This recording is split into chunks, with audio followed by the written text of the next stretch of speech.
The whole town laughed when he chose a cave instead of a cabin. A retired veteran in a thick red and black flannel jacket moved to the frozen hills outside Leadville, Colorado, hoping only for peace and a quiet winter with his loyal German shepherd. But as the cold deepened and the winds began to scream, the laughter faded. While other homes froze and fires died, his strange stone shelter held its warmth.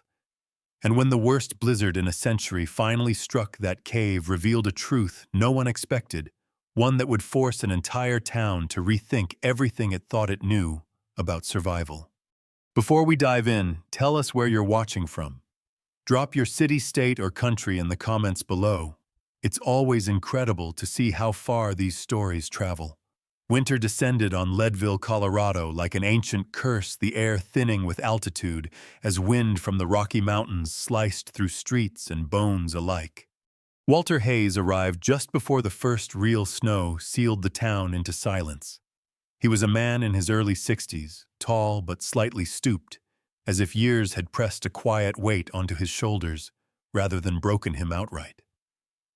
His face was sharply lined, the kind carved not by age alone but by long exposure to hardship, high cheekbones, a squared jaw softened by a neatly trimmed gray beard and pale blue eyes that rarely wasted motion on unnecessary emotion. He wore the same thing every day, a thick red and black buffalo plaid flannel jacket, heavy with use but meticulously clean faded jeans, reinforced at the knees, and worn leather boots polished more from habit than vanity. There was nothing loud about Walter Hayes, yet he carried the unmistakable gravity of someone who had seen chaos and learned to stand still inside it. At his side walked Rex, a German shepherd just past 6 years old, broad-chested and long-limbed with a dense sable and black coat that caught snow like fine ash. His ears stood alert even when his body appeared relaxed, amber-brown eyes constantly scanning the world with an intelligence that bordered on judgment. Rex moved with the disciplined patience of a working dog, staying half a step behind Walter, close enough to protect, but never intrusive. People noticed the dog before they noticed the man, and often decided everything they needed to know from that alone.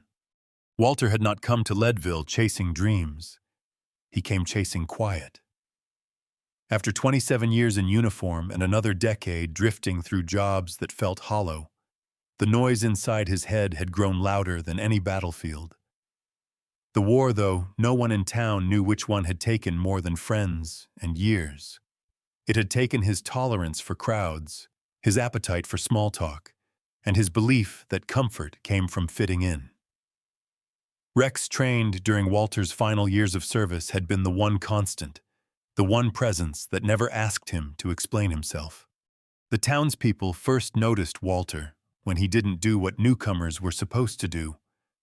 While other men hauled pine logs and stacked them neatly to build traditional cabins before the deep freeze, Walter spent his days walking the rocky hillside east of town, measuring shadows, pressing his palm against stone, listening.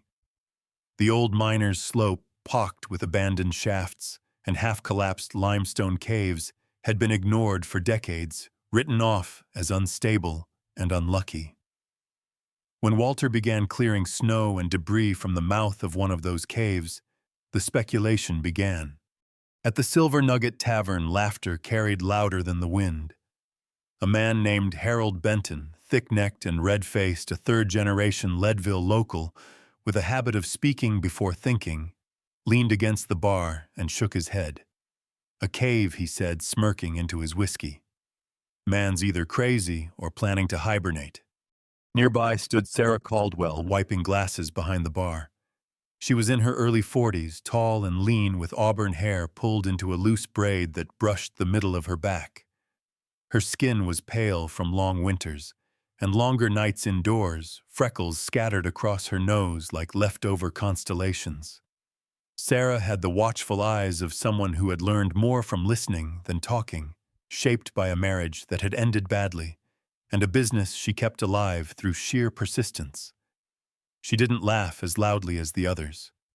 She only frowned slightly, her gaze drifting toward the frosted window, as if trying to picture the man they were mocking. "You don't live through winters up here hiding in holes," Harold continued. "Stone sucks the heat right out of you." Sarah said nothing, but she thought of her late father, a miner, who used to say the mountain remembered everything and gave back only what it chose. Walter heard none of this.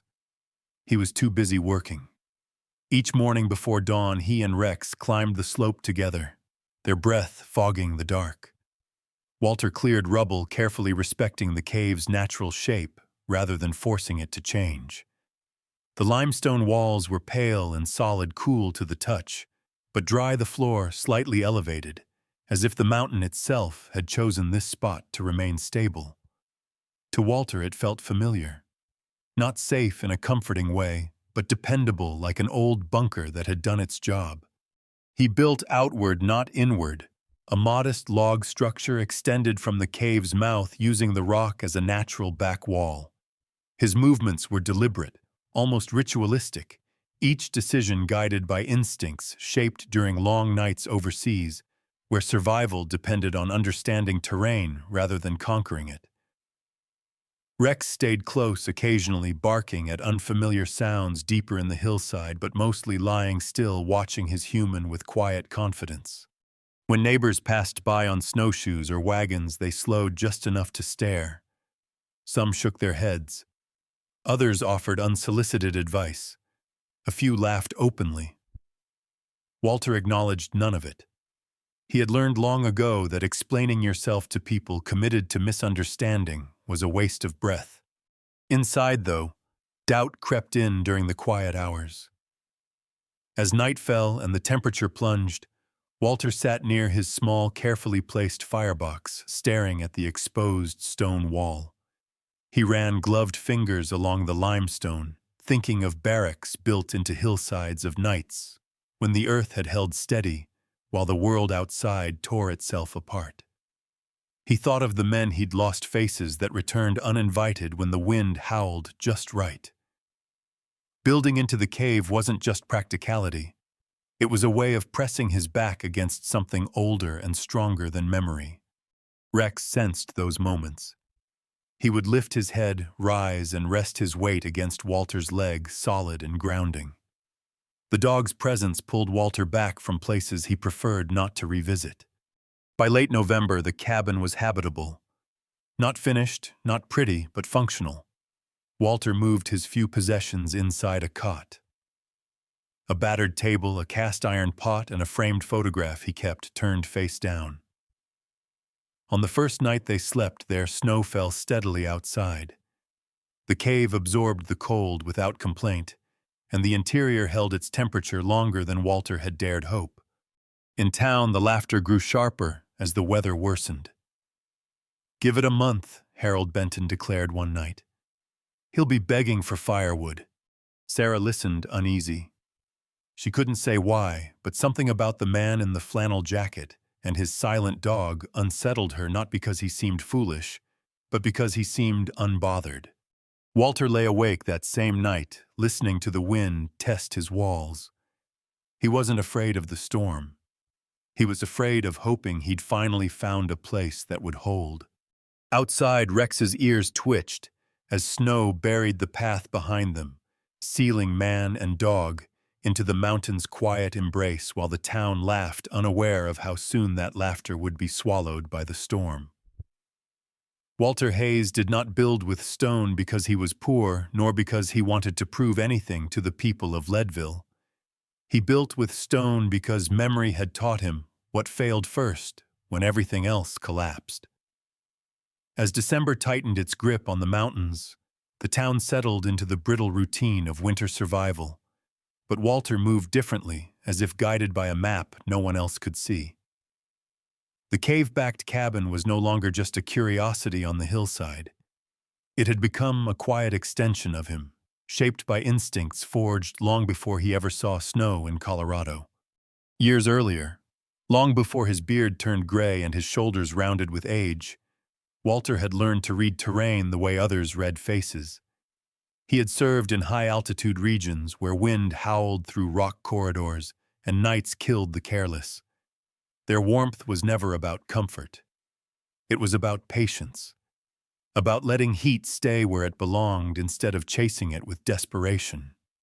He remembered nights pressed against stone embankments, while thin metal shelters rattled uselessly in the wind, remembered how the earth, if respected, gave back slowly but faithfully.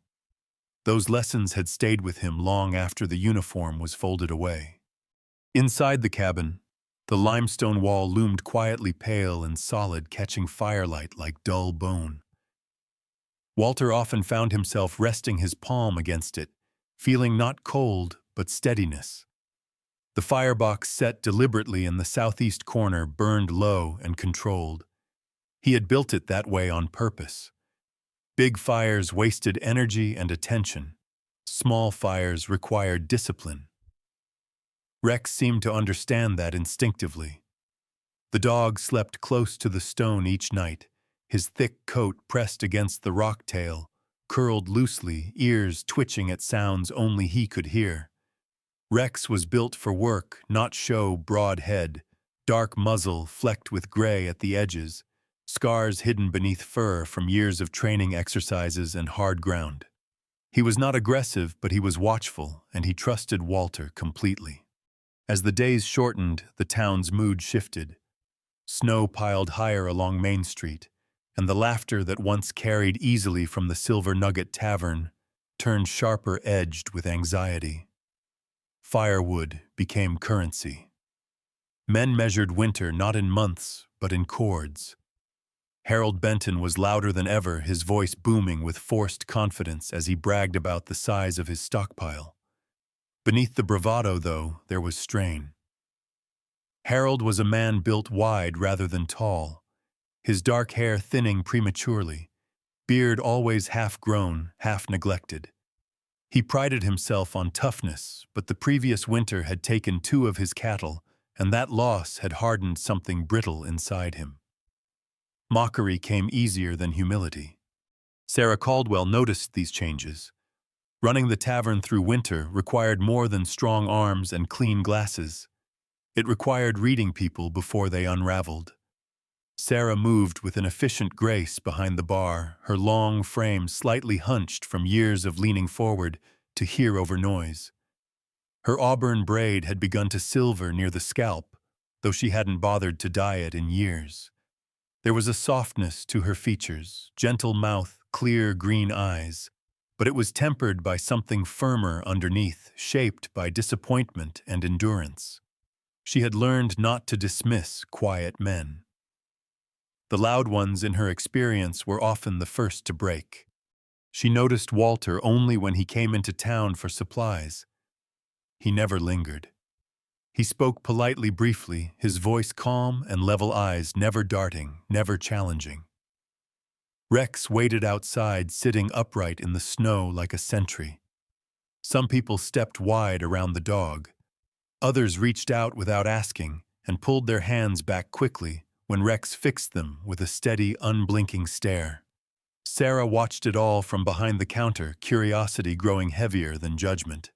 Inside Walter's head, winter brought its own noise. The wind outside sometimes sounded too much like incoming fire, and on certain nights, sleep stayed distant. He would sit at the small table oil lamp casting soft shadows across the stone and let his thoughts move without resistance. He did not fight memory anymore. Fighting had cost him too much. Instead, he observed it the way he observed weather, acknowledging its presence, preparing for its worst, trusting that it would pass. Building into the cave was part of that acceptance. Stone did not flinch. It endured. One evening, as the temperature dropped sharply, Walter noticed Rex stiffen near the entrance, low growl rumbling deep in his chest. The dog wasn't alarmed. He was attentive. Walter stepped outside and found Thomas Reed struggling up the slope, breath coming hard. Thomas was a wiry man in his early 50s, narrow-faced with sharp features and a perpetually anxious expression.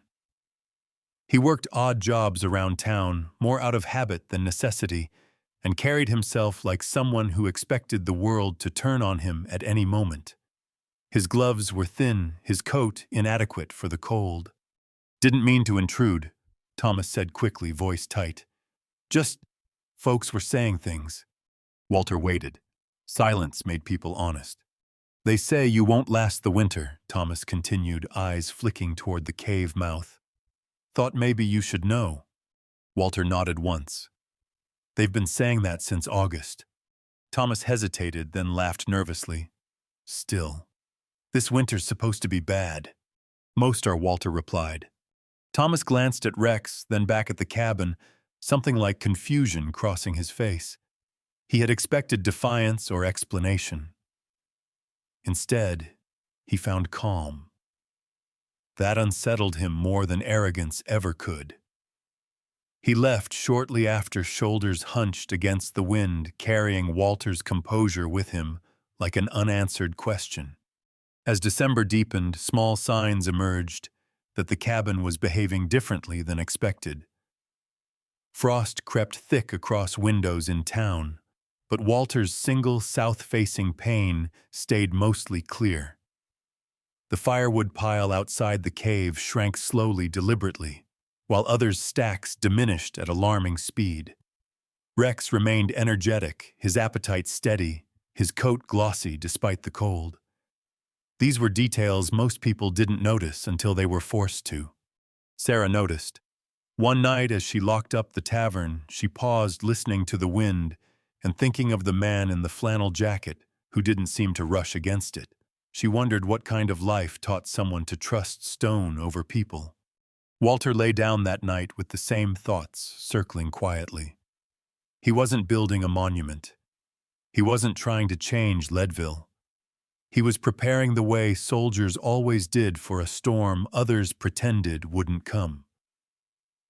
Outside, snow thickened, sealing the path again, while inside the cave-backed cabin, warmth gathered patiently, waiting for the test it had been built to face. January arrived without ceremony, only pressure, the kind that made old-timers pause mid-sentence and glance toward the mountains, as if they were living things about to exhale. The storm did not announce itself with drama at first.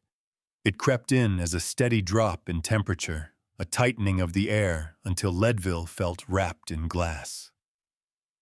On the second night, the wind came violent, sustained, merciless, howling down from the Rockies, with a force that turned snow into needles and sound into a constant roar that erased sleep. Within hours, drifts stacked against cabins higher than windows. Doors vanished under white walls, and the town's careful routines collapsed into raw endurance. Inside conventional log homes, fires burned hot and desperate men feeding stoves every hour, hands blistered and cracked eyes red with exhaustion. Furniture splintered for fuel. Curtains disappeared into flames. The houses groaned, seams opening as cold pried its way inside, and fear settled like frost in the lungs. On the hillside east of town, Walter Hayes listened to the storm test his walls. The cave-backed cabin did not shudder. It absorbed. Wind screamed past the entrance and spent itself, leaving the interior quiet enough that Walter could hear the steady breath of Rex as the dog lay pressed against the limestone. Rex, now nearly 7, carried himself with the calm certainty of a veteran in his own right, broad shoulders rising and falling slowly, ears flicking when gusts struck just right, but never lifting his head in alarm. His coat had thickened through winter dark along the spine, lighter at the flanks, and when he shifted, the stone behind him held a gentle warmth, not the flash of fire, but the patient return of stored heat. Walter moved through the cabin with practiced economy, checking the firebox, adding a measured armful of wood, setting coffee to warm. He did not rush. Rushing wasted energy. The thermometer by the door hovered steady, the needle barely trembling as the storm raged outside. In town, Harold Benton's bravado collapsed on the third day. His house, a proud log build with a wide chimney and too many windows, hemorrhaged heat despite constant feeding. Harold's beard, once a badge of toughness, was now rimed with ice as he stumbled between the woodpile and the stove shoulders, slumped eyes wild with the math of loss. His wife Ellen, short, soft-spoken, her blonde hair gone brittle from dry air, and worry wrapped herself in quilts and counted the hours between stoking. When the stove cracked with a sharp report and smoke backdrafted into the room, panic finally overrode pride. They burned a chair, then a table leg. The house stayed alive, but barely. Sarah Caldwell weathered the storm from behind the bar at the Silver Nugget, which had become a refuge by necessity. The building was older, its stone foundation deeper than most, and Sarah understood, without naming it, that mass mattered. She organized blankets, poured coffee until her hands ached, and kept a ledger of who needed what. Her face was pale, but focused freckles standing out sharply. Green eyes alert as she moved among people whose fear had stripped them of small talk. She thought of Walter more than once, imagined him in his cave, and wondered if the mountain was kinder to him than people had been. By the fourth day, Leadville's soundscape changed. The wind remained, but the town went quiet. No laughter, no boasting, only the hiss of snow and the low, constant labor of survival. Thomas Reed was found crouched near his door, fingers numb, his thin coat no match for the cold. Neighbors dragged him inside, massaging warmth back into his hands. He wept not from pain, but from relief, his anxious face collapsing into something childlike as he realized he would live. News traveled poorly in the storm, but rumors slipped through like drafts, pipes, frozen solid cattle, lost a roof, caved under weight. The blizzard did not discriminate. It punished assumptions. On the hillside, Walter split wood once a day, sometimes every other day, the axe rising and falling, with a rhythm that steadied his breathing.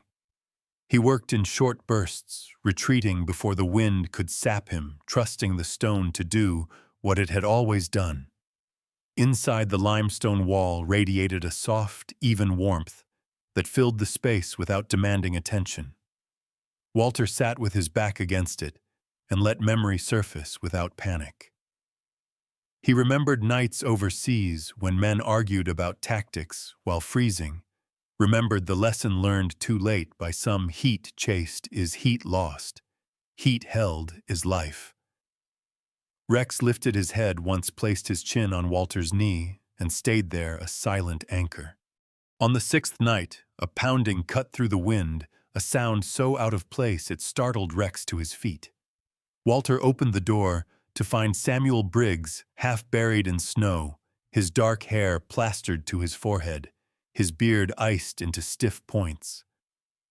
Samuel was a carpenter by trade, mid-40s, lean and precise, a man who measured twice and cut once, known for his quiet competence.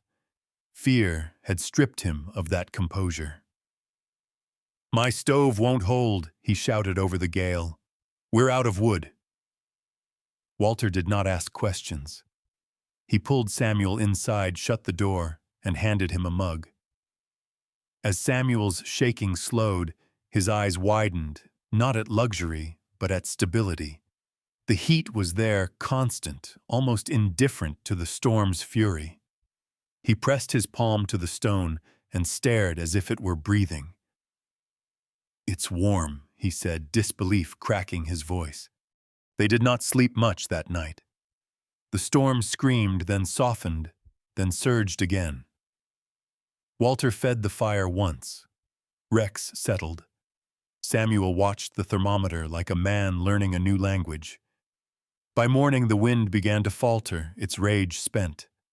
When the sky finally lightened, the town emerged into a landscape: unrecognizable roofs, rounded by snow, fences, swallowed streets erased. Losses were counted quietly. Word traveled fast in the thin air: the cave cabin had not just survived, it had held. Harold Benton arrived that afternoon, shoulders bowed, hat in his hands, beard thawed into damp curls. He did not laugh. He did not boast. He stood in the doorway and stared at the calm interior as if it were a confession. Sarah followed later, cheeks red from cold braid loosened by wind, her gaze steady and searching.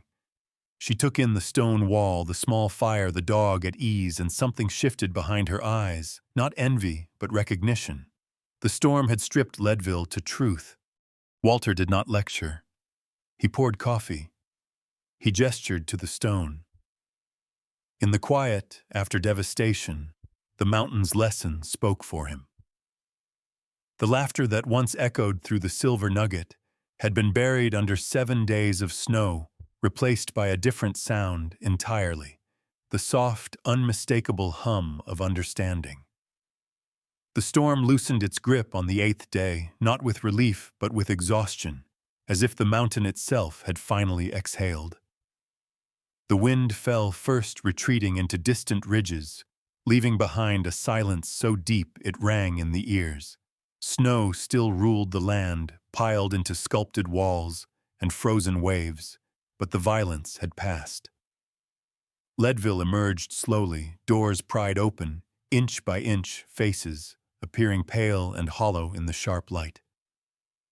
People moved stiffly, joints aching, hands cracked and bleeding where gloves had failed. The blizzard had not killed the town, but it had stripped it bare. Walter Hayes watched from the doorway of his cave-backed cabin, the thick red and black flannel jacket pulled close around his frame. He looked unchanged, but inside something had shifted. Not pride, not triumph, just a familiar heaviness that followed survival. Rex stood beside him, shoulders square, breath steady, tail low but relaxed. The dog's muzzle had frosted white with age and snow, and when he blinked against the brightness, it was with the calm of a creature who trusted the ground beneath his paws. The first to arrive was Harold Benton. He climbed the slope without bravado, this time his wide shoulders bent, steps careful. His face looked older than it had a week ago, beard streaked unevenly with gray skin, raw where cold had bitten deep. He removed his hat before speaking, fingers trembling despite the calmer air. Harold had always been loud because silence unnerved him. Now he stood quiet, eyes fixed not on Walter, but on the cabin itself. "Just wanted to see," he said finally, voice rough, as if scraped thin by smoke and fear. Walter stepped aside without comment and let him in. Inside, the air held steady warmth, not heavy, not sharp. The limestone wall glowed softly in the firelight, pale and immense, as though it had been waiting. Harold took 2 steps forward and stopped. He reached out with one cracked hand, hesitated, then pressed his palm flat against the stone. His breath caught. "It's warm," he whispered, disbelief softening the edges of his voice. Not the searing heat of iron, not the flicker of flame, but something deeper, a warmth that did not rush to escape. He pulled his hand back slowly, as if afraid the stone might cool if startled. Others followed. Samuel Briggs arrived next, eyes sharp with calculation even in exhaustion. He moved closer to the wall and measured with his senses, the way he measured timber surface depth, patience. He nodded once quietly, as if a complicated equation had finally resolved itself. Thomas Reed came behind him, thinner than before, his anxious face calmer, now relief settling into his bones. He touched the stone briefly, then laughed once, a short sound that escaped before he could stop it. No one joined him, but no one frowned either. Sarah Caldwell arrived last. She climbed the slope with deliberate care, boots sinking deep into drifts, auburn braid loosened and frayed by wind. Her cheeks were flushed, raw freckles standing out starkly against winter-pale skin. She paused in the doorway, taking in the scene before stepping inside, eyes moving from Walter's steady posture to Rex by the fire, then finally to the wall. Sarah was tall and spare-built, more from endurance than softness, and she carried herself with a quiet authority that came from holding people together when they frayed. When she pressed her hand to the stone, she closed her eyes, not in surprise, but recognition. "It's not fighting the cold," she said softly. "It's waiting it out." Walter inclined his head. That was as close to agreement as he ever came. No one apologized. Not allowed. Apologies belonged to a world that still believed lessons were gentle. Instead, there was silence, heavy, thoughtful, uncomfortable, the kind that followed truth arriving late. Coffee was poured. Rex shifted closer to the fire, stretched long, and settled again, the picture of contentment. The dog accepted the presence of strangers without concern, as if he had already decided who was worth guarding and who was not. Word spread quickly. More people climbed the slope throughout the afternoon, some curious, some shaken, all quieter than they had ever been before. Hands pressed to stone. Eyes widened. Questions formed and dissolved before they reached the mouth. "How did you know?" "Why didn't we think of this?" Walter answered only what was asked and ignored what was not. He spoke of stone and time, of small fires and patience, never of war. He did not need to. The mountain spoke well enough on his behalf. As dusk settled, the visitors drifted back down toward town, carrying more than warmth with them. Harold lingered at the door hat, still in his hands. "I laughed," he said finally, not meeting Walter's eyes. "Didn't understand." Walter studied him for a moment, then nodded once. "Most people don't," he replied. It was not forgiveness, but it was enough. When the cabin emptied, the quiet returned. Walter sat with his back against the limestone wall, feeling the slow, even pulse of stored heat, and let his thoughts settle. He thought of the men who never learned this lesson, of nights spent burning too hot and freezing too fast, of lives measured in mistakes that came from rushing. Rex rested his head against Walter's thigh, eyes half closed, breathing deep and steady. Outside, Leadville glimmered under a bruised winter sky, changed in ways no snowfall could erase. The laughter that once rose easily from the tavern had not returned. In its place lingered something heavier, something closer to respect. Walter did not mistake it for admiration. He had no use for that. What mattered was simpler. Stone had done what stone always did, and people had finally listened. Spring arrived quietly in Leadville, not as a celebration, but as a negotiation. Snow retreated in uneven patches, revealing dark earth and scarred timber beneath, while meltwater traced new paths down the slopes that had held the town hostage for weeks. Roofs dripped steadily. Doors that had not opened in months creaked back into use. People moved slower now, careful with their bodies and their words, as if winter had taught them that noise could be expensive. Change began without announcements. On the eastern hillside beyond Walter Hayes's cave-backed cabin, the sound of shovels returned, not frantic, not desperate, but deliberate. Samuel Briggs was the first to start. He chose a rock outcropping on his own land, not a cave but a solid granite shelf that faced south. Samuel worked methodically, sleeves rolled up over sinewy forearms, his dark beard trimmed short eyes narrowed in concentration. He did not copy Walter's cabin. He adapted it. A thicker rear wall, a smaller firebox placed off-center, space for air to sit still instead of racing away. When neighbors asked what he was building, Samuel shrugged. "Something that remembers heat," he said, and went back to measuring. Others followed, each in their own cautious way. Harold Benton did not build into stone. Pride still ran deep, but he added mass to his home, stacking stone along the windward wall, sealing drafts he had once ignored. He moved more slowly these days, the winter having taken something sharp from his voice. He laughed less, listened more. His beard stayed neatly trimmed now, a small sign of a man trying to keep what he could in order. Sarah Caldwell noticed all of it.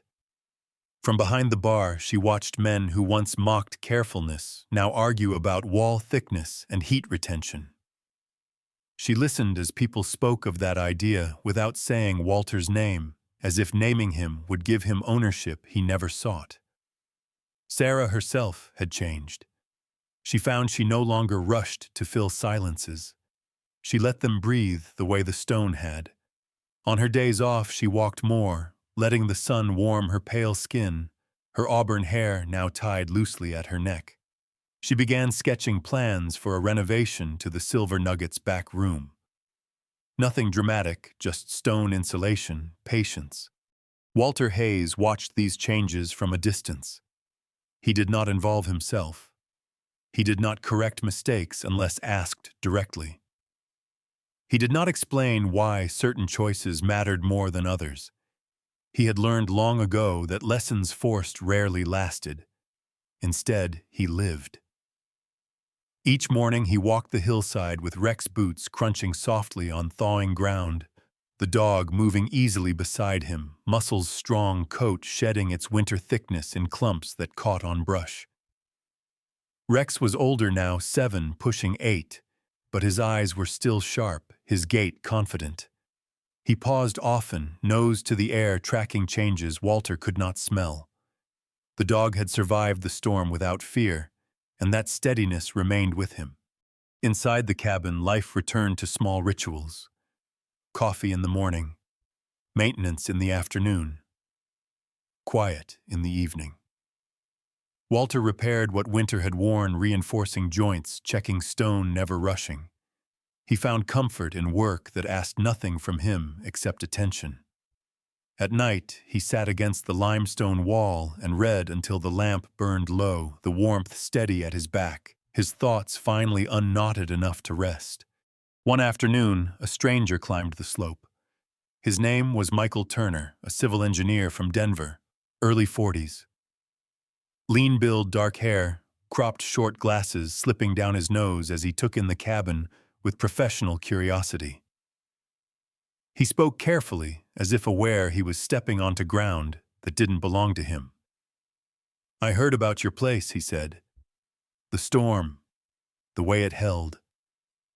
Michael's hands were unscarred, his boots new, his posture that of a man used to offices and plans rather than weather. He had come hoping to study, to document, to label. Walter listened, expression unreadable. Rex watched Michael closely, head tilted slightly, assessing intent rather than threat. When Michael asked if he could take measurements, photographs, notes, Walter shook his head once. "You can feel it," he said simply, gesturing to the stone.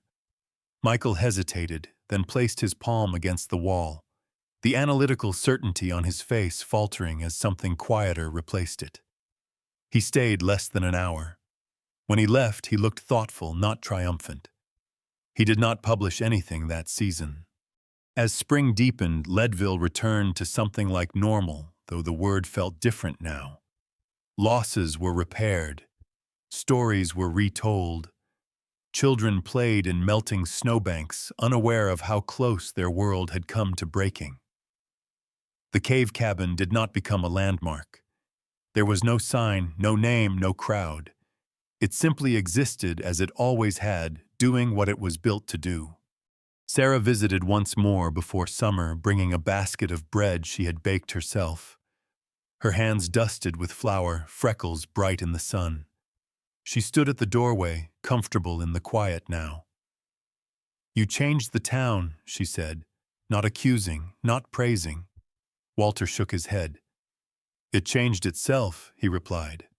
Sarah smiled at that, a small, genuine curve of her mouth, and left without argument. Time moved on. Snow returned the following winter, lighter, less cruel. The cabin held as it always did. People noticed, then stopped noticing, which was the truest measure of success. What had once been strange became ordinary. What had been mocked became background. Walter never called it a legacy. He did not believe in monuments built from applause. He believed in continuity, in knowledge passed hand to hand quietly, without ceremony. When he walked the ridge with Rex in the evenings, watching the sun drop behind stone that had stood for millennia, he felt something close to peace. Not because he had been proven right, but because the lesson had found its way home. The mountain did not remember laughter. It remembered patience. And for the first time in many years, so did the town below. In the end, this story was never really about stone or storms or a man who built differently. It was about a quiet kind of miracle, the kind that doesn't arrive with thunder or applause, but with patience, wisdom, and faith. Some miracles come disguised as common sense placed in our path by God long before we recognize them. The mountain did not save that cabin by chance.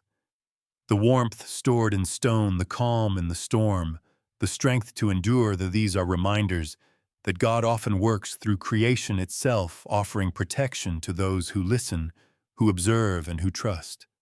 In our daily lives, we are all building something: a home, a family, a future. And like Walter, we are often laughed at for choosing a different path. But faith teaches us this: not everything that is mocked is wrong, and not everything that is praised will sustain us when the storms come. Sometimes God's guidance is quiet, asking us to slow down, to build wisely, and to anchor ourselves to what lasts. If this story touched you, take a moment to reflect on what you are building in your own life. Are you chasing comfort, or are you preparing for endurance? Are you listening to the noise around you, or to the still, steady wisdom God places in your heart? Before you go, we invite you to share this story with someone who might need encouragement today. Leave a comment below and tell us where you're watching from and what this story meant to you. And if you haven't yet, please subscribe to the channel so you don't miss more stories like this, stories of resilience, faith, and quiet miracles that still happen all around us. May God bless you, protect your home, strengthen your heart, and grant you peace in every season. Wherever you are watching from, we pray that God's warmth surrounds you just as it did in that stone-walled cabin now and always. Amen.